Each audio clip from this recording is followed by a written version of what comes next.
Okay. You can drop it, sir. Yeah. Yes, that's no, but it's it. It's it.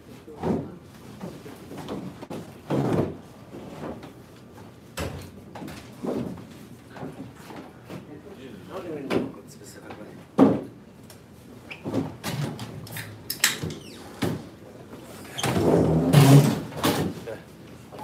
Someone sent me an email last week in the middle of everything else. Shame that I couldn't read it out here.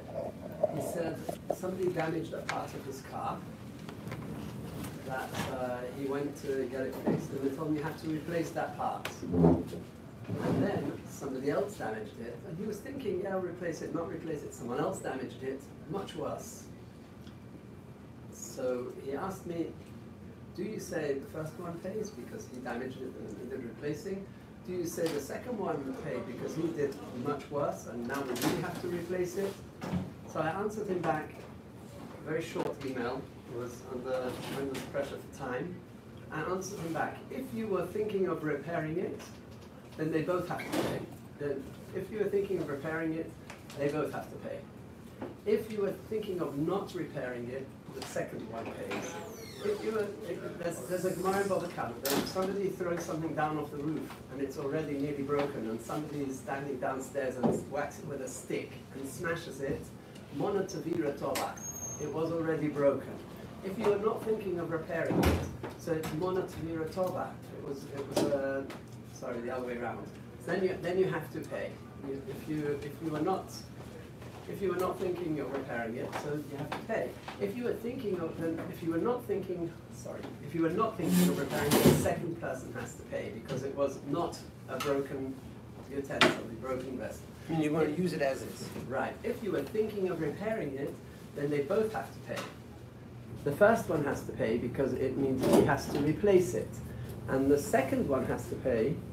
We'll see why as we go along. It was a one-line question, one-line answer.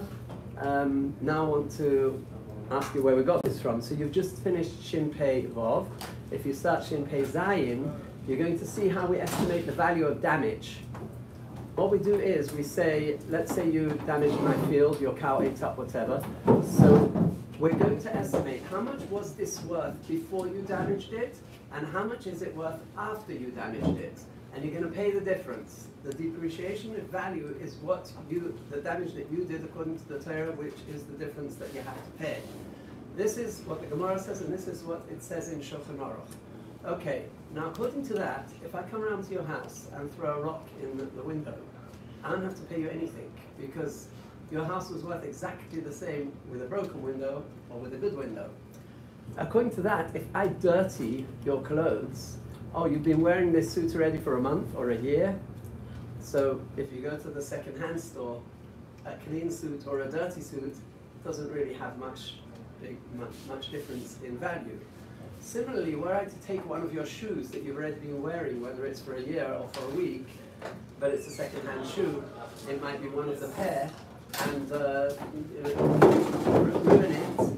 So then there's nothing to pay. What is one shoe? What's the depreciation of one second-hand shoe before my damage or after my damage? Who buys second-hand shoes? And I'll tell something else. If I take your multifocals that cost you $2,000 and I just put them on the floor and step on them, so what's that worth? That doesn't have any market value whatsoever. You know, the lenses, the frame, you could still use maybe. Okay, so how does this work? If the estimation of value, the way the Gemara calculates it, and the way the Shulchan Aruch paskins, it would seem that a lot of people could cause major damage and get off the hook and not pay. So how does this work? I want to add another point. What would happen if you had a very sentimental letter from your last letter you got from your grandfather? Now this is worth absolutely nothing to anyone else in the world, but it's really worth something to you. So if we look at him, what did I damage? Nothing. I stepped on a cockroach. Like, nobody needs that. But if we look at you, wow, that was a big loss. Is there a way of compensating such a loss or not? Okay. What we've left out from our Shulchan Aruch Shin Pei Zayin is that sometimes you have to pay for a repair. And I'm going to explain that. I'm going to first start from the sources. There is a Tosfos in Nida. If a woman borrowed a garment from another woman and it got stained, she has to, Rashi says, that she has to clean it before she gives it back. Hey, 1 second.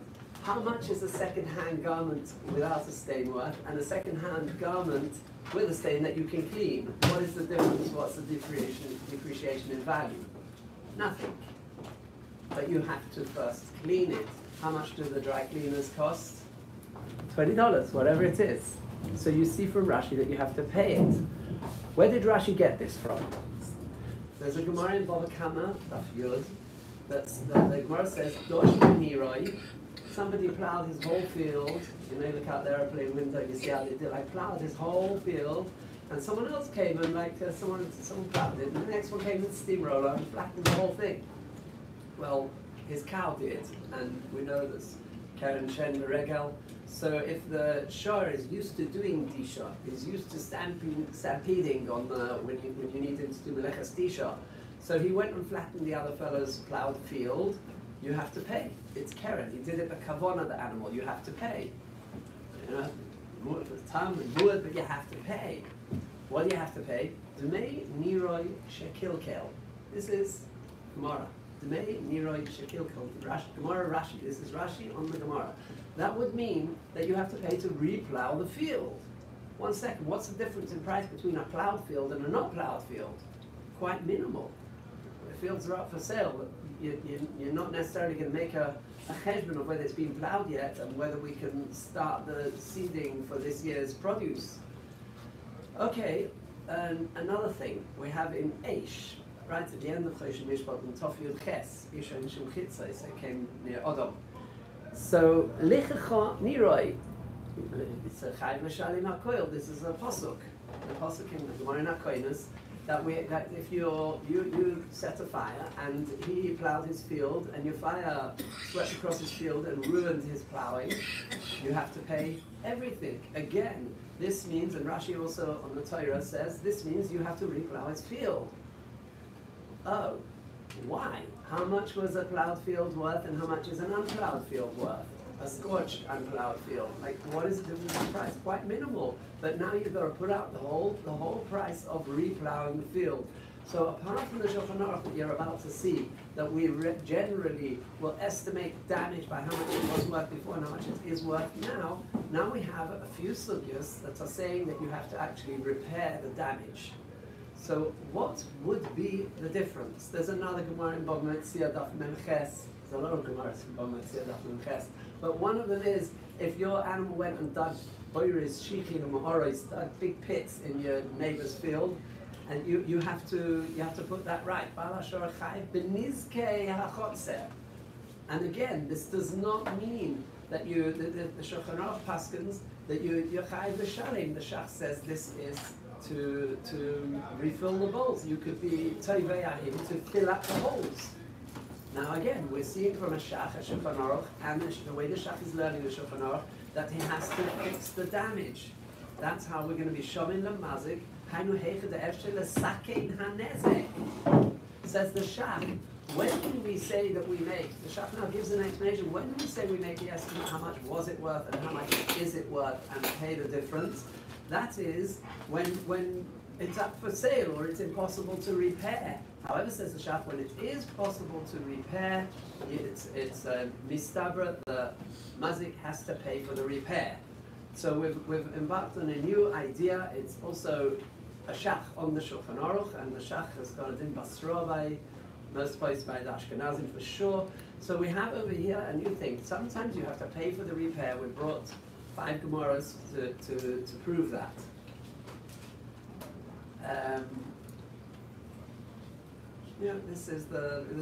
There's more sources to say the same thing, that you have to pay for the repair, or you have to pay for the workers and whatever it's going to cost.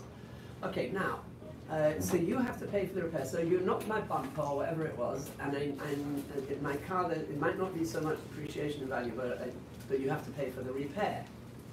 Now, what about if this bumper already had a few scratches on it? You know, we get the old questions in these rental cars in Yerushalayim that you take for an hour. Like, it's scratched up all over the place. I made another scratch. If I tell them about it, it's like $800. If I don't tell them anything about it, you're supposed to take a picture before and after. Nobody tells them about it. It doesn't. They're going to start making you pay to repaint the whole car when it had tons of scratches anyway. So is that right or wrong is a different question.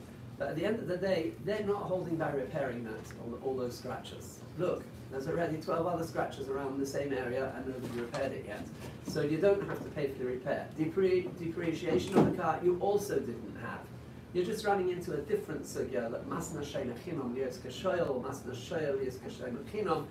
In monetary things, you could just be mechayiv yourself. So if you sign a contract that says that you're chayiv oinsev, even though you're only a shem chinom, or if you're a shoyel and he let you be a shem chinom and be potter from your regular obligations, people can do that. So once you sign that contract, you are a little bit in trouble because you are supposed to tell them all about it. But on the other hand, they know everybody signs the contract and nobody tells them. So it's, you know, even though there is a contract, it's al das kain. So that's a good question on its own. But what Tosfos does say, what happens if I smash this stuff up? So then I have to pay for the repair. What happens if you pocket the money and you don't do repair? Tosfos says you're allowed to do that. That's why we told this person, if you were holding by repairing it, and then the second one did a bigger damage, first one also has to pay, and the second one. But if you're not holding by repairing it, so then the second one did all the damage and let him pay. So if we would have measured it by kama hoisa shova v'kama hi shova, then we would have said mona tavira tova, that it was already broken. I broke a broken thing, I don't have to pay you anything. But because we're not measuring it like that, we're measuring it by the repair, so it depends. Were you thinking of repairing? Okay, so you could have repaired, you didn't have to repair, you could pocket the money, he owes you it. Were you not thinking of repairing? Okay, so then he not thinking of repairing, so the second one has to pay everything, and the first one didn't really do anything. So this is Tosfos in Baba Kama Daf Yud Omid Beis. Tosfos explains that if there's a carcass, let's say your bull killed his cow. If there's a carcass over here, so then the depreciation in value, let's say it was worth 100 and now you can sell it to the dog food company for 20. And by the time you got your act together, it went down to 15. So who loses that 5? The nizak, the one who was damaged. The victim loses it. Why? Because he should have immediately gone and sold it to the dog food factory. Because it was oimed in the mechira. However, if you're sure, good, my cow, and I'm not selling it, I'm waiting for it to get better. I've been to the veterinary, we've done stuff, and so we get to Beis Din. It's called Karna Datura Kabira Bay. By the time we get to Beis Din, it's almost as if the horn of your ox is still buried in my cow. And therefore, you continue being chayav for all the continuation, the continued damage of whatever it is. And then when we get to Beis Din, you're going to have to pay. Even though when you damaged it, it only depreciated 30, let's say, but by the time we got to Beis Din, it depreciated 55, you've got to pay the whole 55. Why? Because it was, I'm not selling this, I'm waiting for it to get better.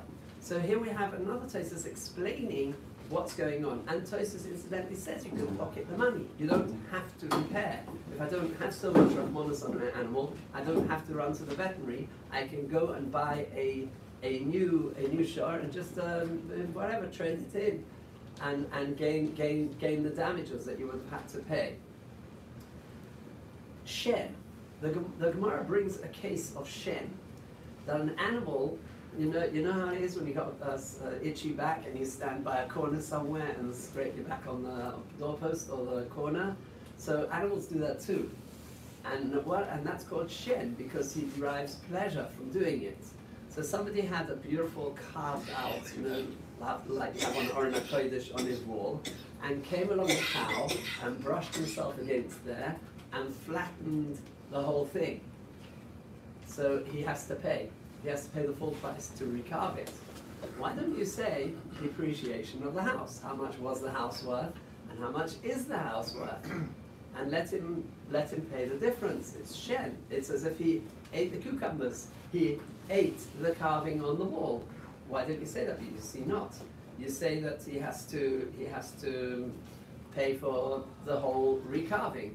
Again, we're seeing that it's not an iron rule. You're going to start in Kezain. It's not an iron rule. When something's up for sale, so then we'll say, yes, pay the difference. If it's not up for sale at all, then we're not going to say, we're not going to pay the difference. We're going to make you repair it.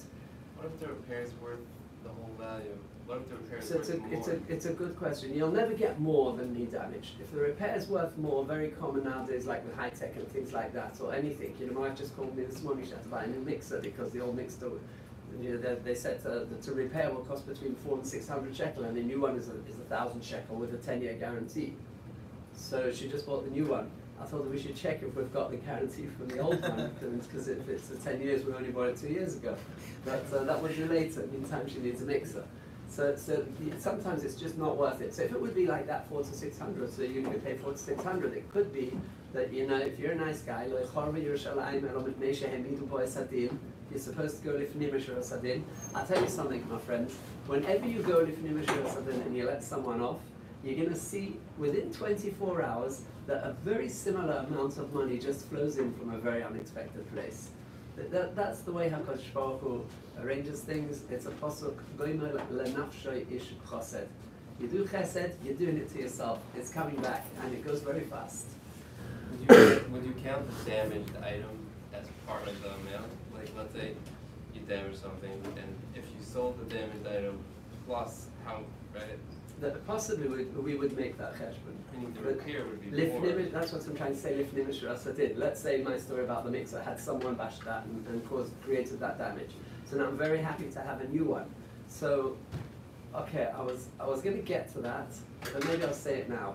In Yeshiva Smir in Yerushalayim, the dry cleaners make a lot of money because you've got a few thousand people who need their stuff cleaned. So it used to be that a whole bunch of them used to like hang around the outside yeshiva in the morning, and each one take in the stuff and give it back.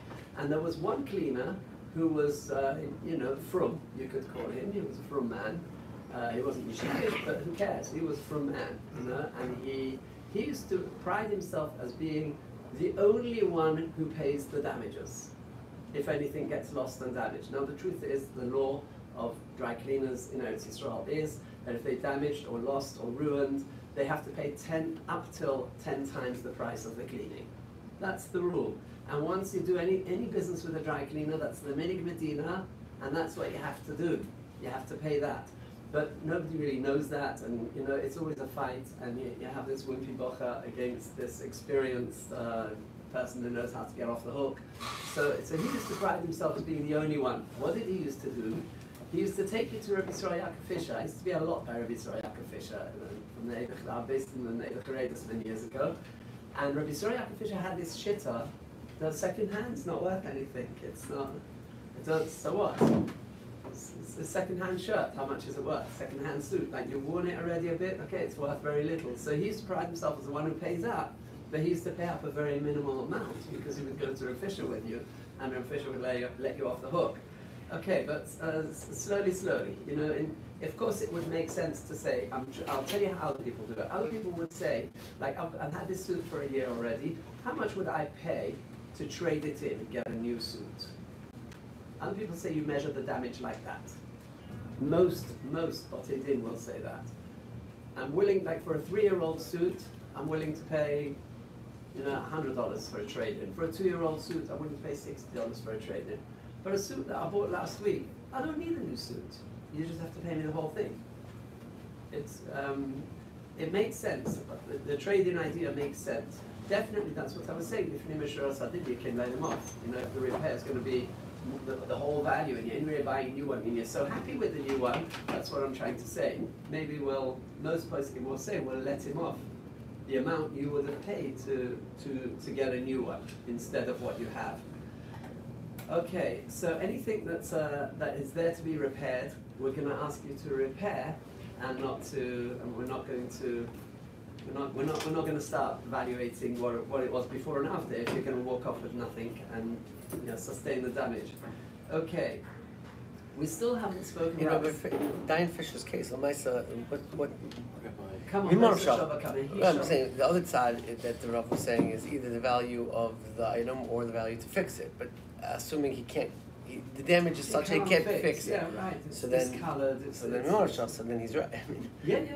All right, but most places don't say like that. And But even if it's of course, valid- there's one that says on the receipt that you can get back 10 times the value. I don't know if it says on the receipt or not, but it's a minig medina that's machayev because you have to take out a license to be a dry cleaner, and everybody does that. So even though you're not going to take him to a secular court, chas v'sholem, you're getting there in Shimpei Ches, the din of Malshin, and you had it in Chov Ches. You're not going to sell your whole olam haba to get a new suit or even $1 million.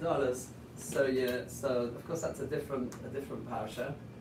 Yeah, but it's shikul hadas, and that is how he paskened. But it's a write-off. You're not using it anymore, so we can't repair it. But the other svara is, yeah, but now you're buying a new one. He doesn't. You are getting. The svara. Even if you could fix it, but it's still if you hold, you're not going to pay more than the value, right?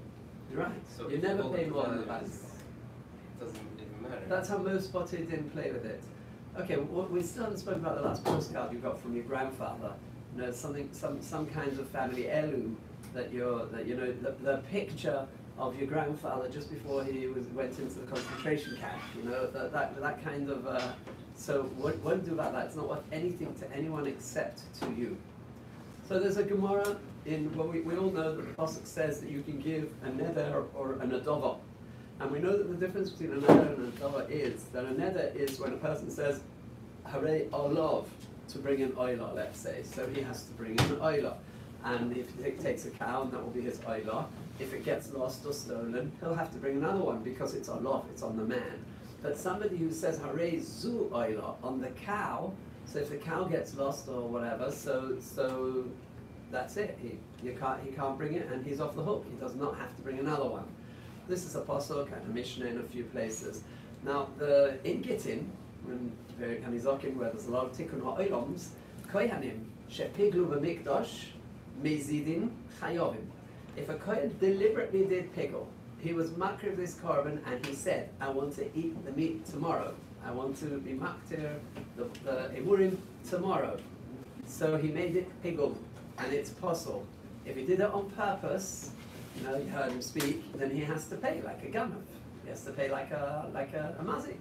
They have to pay, and Rashi says that if it's an adova, either a neder because harei olai, now I have to bring a different korban, or even if it's an adova, it's kosher be'enov shelo lahakriv korbanoi, harei lohavi doyer hoya mavakesh.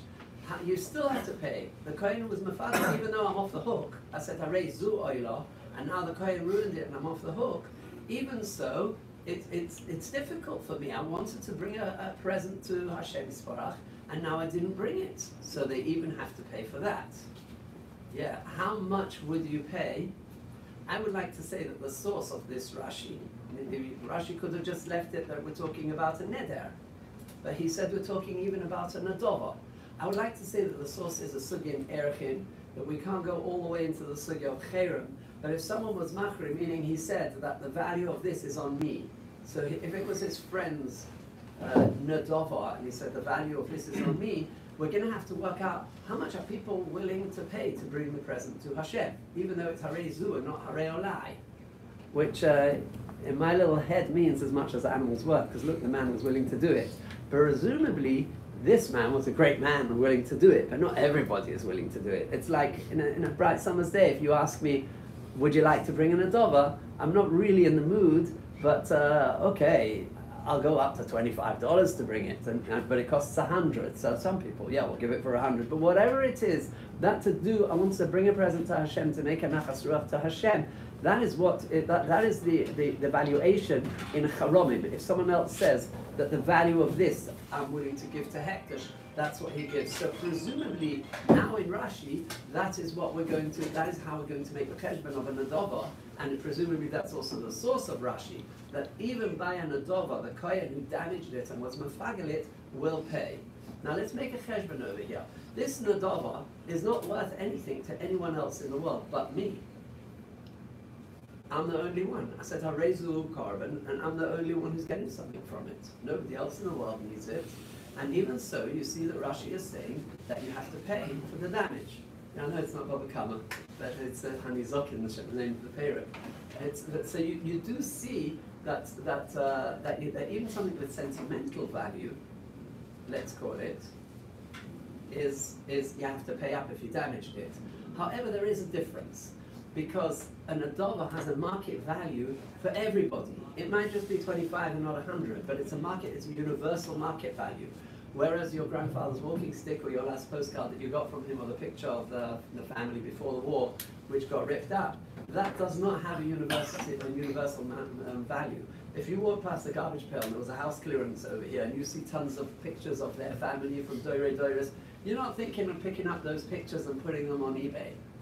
So they just don't have any value. So Masha'ekin and Nadova we've learned now from the Sugya of Charomim in Erechim Dav Chesam, from the Sugya in Hanizokin, they do have a value. So we still haven't got to it if you have to pay for a purely sentimental value. It's a lot of pain you've caused him, but if you open the Chumash, you haven't actually damaged him with anything.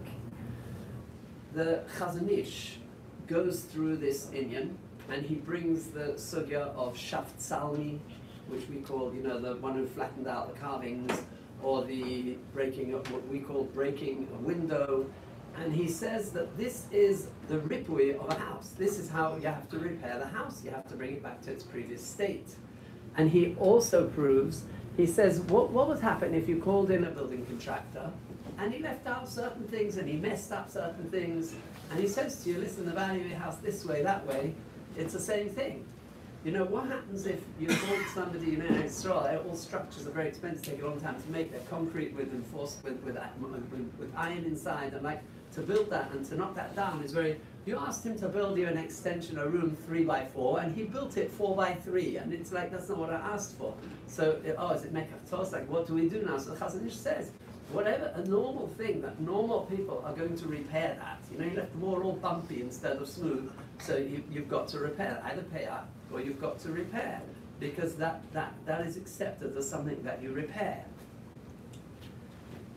He also brings the raya from Tosfos, as like we were saying from Tosfos, that I don't have to repair it. I can leave the wall bumpy, just compensate me for what people usually repair, and I can leave it bumpy. I don't have to go and repair that wall.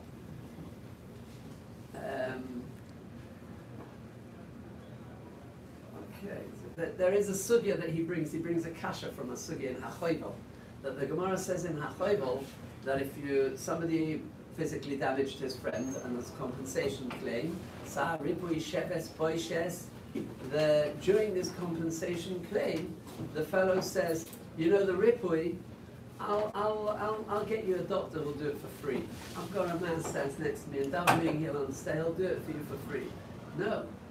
Or why? Because if it comes for free, it's worth for free. The whole refuah is going to be free. Then there's another Gemara. Give me the money and I'll go to my doctor and I'll take the money and I'll suffer the pain. No, don't let you. Why? Because you'll take the money and suffer the pain, and everybody will go on saying, see his crooked nose that never got better, it's all that. Yeah, Reuben did it to him, that's why Shimon looks like this. So you can't take the money and not repair, not refuah himself, not treat himself and cure himself. So the Chazon Ish says that's different, because there you have a walking person from place to place and everybody is seeing it. Whereas when you break an article, an object, a house, all these cases we're talking about, that's where it doesn't go. A car drives around the city, or that's Shlomi's car. Yeah, good point. Good point. You can have a look. I'll tell you where it is. It's in Bava Kama Simon Vov, Sivkot and Gimel. It's a good point. The car drives around the city. Let's say if the physical damage to the person isn't visible, let's say it's not his nose, it's something that people can't see. I hear what you're saying. So I'll say it for where they can hear the recording. If the physical damage is something invisible, yeah? He went and he did something to his kidney somehow. whatever, he gave him something, he gave him a meal and it poisoned him, whatever it is. So that's already a sugya of Hezek Shein Nika and Groma and whatever else. But let's say, yeah, he jabbed him, he was in the elevator with him and he jabbed him with something that makes his kidney turn off, yeah. Unless he only has one kidney left. Then he's gone. Just never do that stomach operation in Mexico because often you only come back with one kidney. Okay. So let's say whatever it is, so like you said, there's something internal, no one's going to know about it. The way it usually works in Chazal, and I think that this will answer both of your questions, but in Mominus is vast. I'm sure you've started on Chosh Mishpat and you see, and it's not all in the Shulchan Aruch. And even what's in the Shulchan Aruch, if you go to the Beis Yosef or the Agoyle, you see it came from so many tshuvas. It's not like the other sugyas that it was Gemara, Rashi, Tosfos, and the Rishonim.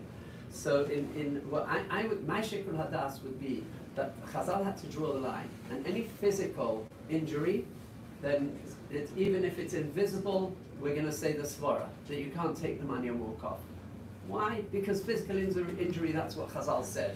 Whereas any material injury, like your case of the car, true, you drive around and you have the svara, that the Chazon Ish is differentiating between one and the other, but still, it's material injury. I would say that the svara that it's okay, that you can walk off with the money and not repair it. Okay, so where were we holding? Insurance? Again, insurance is a whole new story. Insurance is a whole new story. What is in insurance premium? I'm trying to see if I've got something down here that's still going to wipe off what we've... all right, yeah, so insurance. Insurance is a whole new story, and I was going to say a few other things, but time's up. But insurance is a whole new story. Insurance is like this. What is insurance? You know, Lloyd's of London invented insurance about 500 years ago, because the Gemara says that if you've got fire on a sfina, it's like, you know, ein resim brocha, because there was such risks at sea in those days. There was wild seas, and you know the kind of boats that the people coming over from Africa to Europe get drowning all the time. And it was a big risk, but a lot of profit. A ship. So Lloyd's of London decided that they're making something called insurance, and it was a new thing. Now, if you look at insurance, let's say you smashed my car. Yeah, I had a story came to me. Two people had a fight, and one was an irresponsible young bocher, and he said, "You're going to suffer from this," and it was all on the security cameras. And that night, also all on the security cameras from the next building and this building, he sent his friend with a hammer and he smashed 2 windshields, and it cost them together 17,000 shekel to replace. Now, the fellow's car was insured, and he came to me and he asked me, so he said, you know, I'm willing to, I don't need this, I don't, he said the police came to him and said it's all documented. This is a case that we have to, whatever. I don't want to do that. He's a yeshiva bocher. He might be wobbling around the place, but I don't want to ruin his life. So I said to him that it's not so poshet. You have to go and speak to Rabbanim and Mechanchim. I want to go to a certain gadol who he has access to, and you have to ask if you're allowed to do that, because right now it's broken windshield. If we let this like Ben Seramoyer to get out of hand, and he doesn't have to he's not accountable for that, soon he's going to be breaking bigger things, and eventually he's going to go off in the big wide world, and everyone's going to suffer from it. So it's not so posh that you could just forgo your loss, and he is going to. So I told him, halacha is that even if you have insurance, that's nothing to do with him. It's like taking out a bet whether Joe or Donald are going to win, and you just take in your betting money. That's really what insurance is. So insurance is indemnity. Now the truth is, if you take the cash off the fellow who smashed the windshields, you can't ask insurance for it. Why not? Because insurance is indemnity. We will bring you back to the previous situation you were in. So if your granddad had a lot of rachmanis on you and paid for it before the insurance company came, it would seem, he's giving you a nice present, thank you very much, granddad, but you wouldn't be able to ask the insurance company. It all depends on their policy. And if you first got it from the insurance, then okay, I won my bet, and now I'm going to be tovei from you. Or granddad, you can chip in. You know? That would be the same thing if you had a friend who could repair it for free. You can't collect insurance now? Yeah. I don't know if the Chofetz Chaim would have done this, but I would tell your friend, please take money off me and give me a receipt and give it back to me if you want, without your taxes or whatever it is. You could do that, because he doesn't have to do it for free. sometimes just worth doing it for free because you just till you get to the insurance and fight through their system. But there's agents who do that for you. So it depends how much it is. Okay, so insurance again. He's a mazik, he's chayiv. You took out a bet and now won. Take it. However, there might be complications in taking off an insurance company what you don't deserve according to the contract. But he is a mazik and has to pay you. Yeah. I'm going back to your very first example. A guy gets the front of his car smashed, but the car's drivable. And the guy says, you know, it's an old car. I'd rather get the money and use it for something else. So the guy who smashes the car says, yeah, I'll pay you. He pays him. They come to an agreement. Fine. Then along comes another car, and he hits him in the exact same spot. But this time, it penetrates his radiator and his fan, and he brings it to he can't drive it anymore, brings it to the shop. You gotta fix everything because nothing will line up properly if we just try to fix the radiator or the fan. You're telling me that the second guy's not gonna say, but it was already smashed. Why should I have to pay for the whole thing? That was the exact question that came. Yeah, that was the question. Exact question that came. So if I was the second guy, I'd say, look, we have pictures of what your car looked like. If the car was Well, okay, I didn't have problems with the radiator. I didn't have any internal problems. And also, I can move around town with a car, which is a little bit scratched here and there. I got used to it over the years. Every time it was another scratch. But you know, with a huge bash like that, I can't move around like that. So I did not need to repair it till now, or if I was thinking of repairing it, got to an agreement. But now you've made me a fresh, much greater damage. Now I really have to repair it. yeah, but if it wasn't smashed to begin with, it would have had more resistance, and I would have been like the first So guy. that's a good question. If he kept it in his garage, it wouldn't be there for him to smash, but. We said we said that if someone threw something off the roof, he Right. threw a very expensive glass, an antique 1,000-year-old glass thing off the roof, and the fellow standing on the ground whacked it with a stick. So he's chayav. What happens if there were, well, this gets to Shin Pei Vav, if there was mattresses there, and the fellow on the ground pulled out the mattress? Okay, what happens if you didn't throw it from the 16th floor, you just threw it out the window like two, and it wouldn't really have broken. But you came along and created a situation that it did break. So you're trying to say that the first person weakened the resistance, and because of that, of course, I don't think it makes a difference, and I will explain why. Because, you know, everyone's allowed to go on the street. Also the very tall man who's a little bit absent-minded, and also the tiny little toddler. The street is for everybody. And if the very tall man didn't notice the toddler and tripped over him and the toddler got damaged, he has to pay. Just because your car happens to be a toddler and has weak points, it doesn't mean that Mr. Tall, absent-minded man who smashed the whole thing is Potter. People sometimes they have, for example, a leak on the roof. It's $2,000. So if they go directly to the insurance company, they probably will not pay anything. They go to a public adjuster that claims that the leak was $50,000. They do a house run with that money. And the main time is because if not, they will not pay me anything. And second of all, the insurance, they don't lose. They have in accounting already this damage.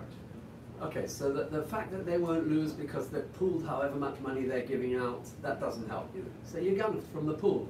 You're going to public money, sometimes worse than private money because you're, okay, the insurance company are probably not Yidden, which might make it easier, and I'll explain you what for, yeah? Now, let's say that it is $2,000, but the first $500 you have to pay.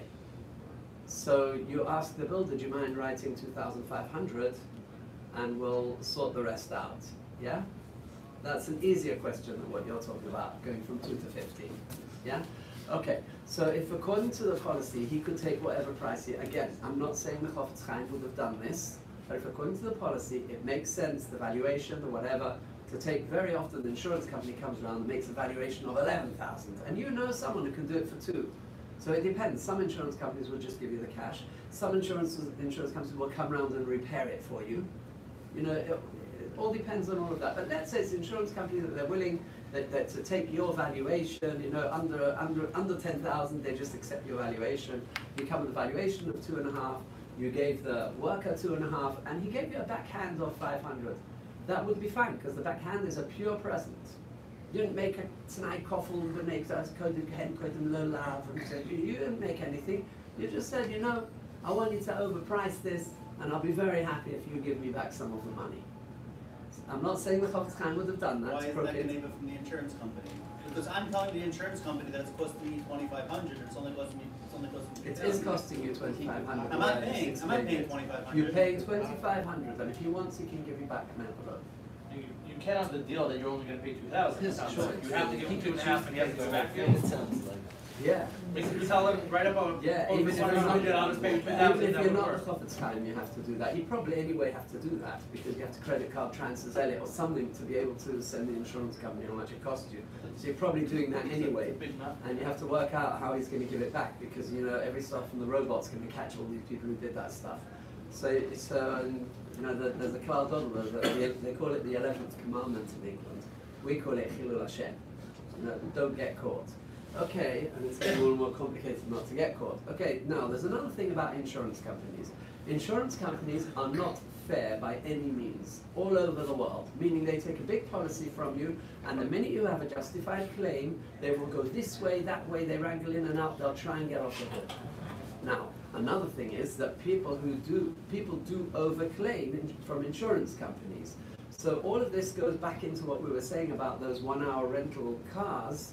But you know, from 2 to 50 is too exaggerated. But there is a certain amount that they know everybody is exaggerating. That, so that would have some space even for the Chofetz Chaim to do. So okay, insurance companies. Okay, yeah, you know, there's some people that every time they travel they claim something was lost from their case and this and that. Not going to make any money from that. All your money is being decreed from Rosh Hashanah to Rosh Hashanah.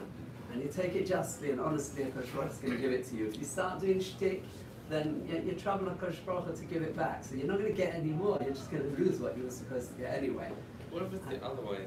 Someone bumps into you, and it's maybe like $500 to repair, but you know if you make a claim, you could get like $5,000 from the insurance company, right? But if you make the claim now, it's another Jew, right? His insurance company is going to go up by a lot more than the 500. So I don't have to tell you how this works. Because you're both from Yidden, meaning we all support the same team, but not only the soccer team, we all support the wholesale Romania Shmerabak team. So therefore you have Rachmanis on him and you're going to come to an agreement with him. That's how it happens, that's what's going on every day over here. Do you have a right? Do you have a right to make a claim? Yes, you have a right to make your claim. I mean, we're off on a new Indian, but I'll tell you a story about a burnt house. Wait a second. You have a right to make a claim because you took out this bet and you can now get your money. They're going to go and get it from him. His policy is going to rise. So what he's doing is Ovdin Shlemik Nadini. I can come to you and say, you know, instead of this whole everything, let me give you some money and don't make the claim. So that's really what's happening. So it depends on how nice you are and how tough you are, but you can take care. Now, if he tells you in Eretz Yisrael, go get it repaired in an Arab place that costs a quarter of the price, and any spare parts they usually have come from, have been stolen from whatever. So you know, there's a limit to how much you can, and they might like unscrew something. You have to come back next week for a new repair. Like there's experts in how to stand over them, risk their lives for that. Okay, so you know, within reason, he can ask you to get it done in the cheapest way possible, so long as it comes up to the standard of how the car looks. And ask you not to make the claim. That's usually what happens. Okay, if a house burns down, the way it works is, in most Western countries, is the insurance company is willing to pay. However, there's always an investigation. How did this fire start? So if this fire started from the Shabbos candles that fell over, so there's 90%, even 95% of the time, someone is to blame. Occasionally you get an electrical fault and it was nobody's, but almost always somebody is to blame. So let's say your neighbors have terrace houses or whatever it was, and your neighbor's house burnt down because the Shabbos candle fell onto the couch and flared up, and it was wooden walls like this, and the whole thing, it burned down your house too. Or it didn't burn down, but it melted all the wiring, and you're stuck. So what happens? You make your insurance claim. The insurance company is going to go to the fire department, they're going to get the report, they're going to find out who was at fault over here, and they are going to charge him. Yeah? And when you go to the insurance company, they come and they do a lavish job. So something that you could have fixed for $25,000, they're gonna come out and fix for $125,000, and your friend is gonna have to pay. They're gonna take it to court, and if he hasn't got money, they're gonna take his house off him. So that's and even there are Rabbanim in Eretz Yisrael, Dayanim Chashuvim saying, yes, you can make your insurance claim. Again, he could come and buy it off you. But if he says, I want to bring my cheap Arab workers, and they're going to make some muddle up kind of thing, and you don't trust him, you tell him, either you give me the money that I'm going to bring workers and I'm going to do it, or I'm just making an insurance claim. And if he gets sticky and difficult and starts worrying what you're calling, so then you could just go and call the insurance company. What happens afterwards is not your problem. That's a Gromov Shaila. Okay, Shkaya, thank you very much.